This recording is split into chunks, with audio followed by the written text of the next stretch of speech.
Welcome to another edition of Reading with Dr. Liz. Today we're reading about superheroes. Are you a superhero? Your voice is your superpower.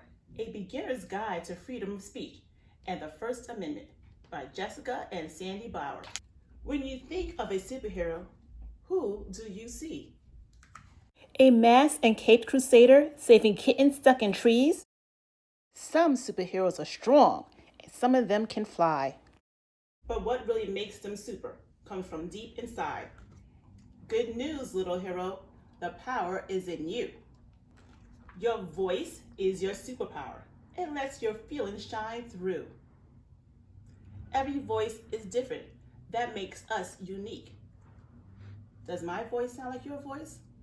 Does your voice sound like your parents' voice? All of our voices are different. And luckily, we all have the freedom to speak.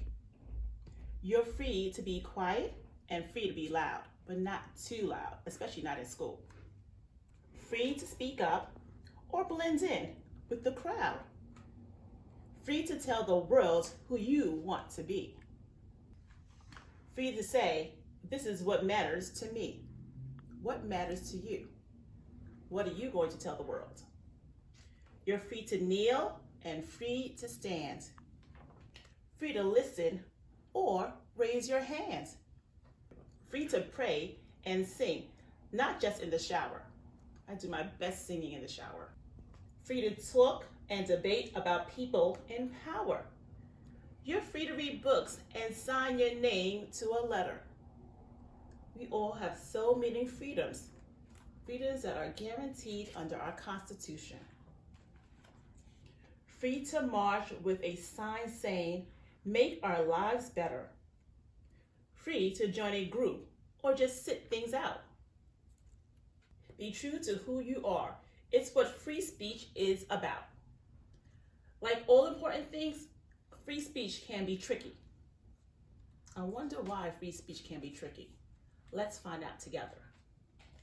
Freedom belongs to all, even when what we hear sounds icky. It might be hard to listen when we disagree. Yes, sometimes hearing what others have to say may sound icky to us, but they have the right to say it, as long as what they're saying is the truth and they say it with respect. We can agree to disagree. But that's what makes it possible for all speech to be free. Some superheroes have capes. Some superheroes can fly. You can be a superhero too, my friend. You just have to try.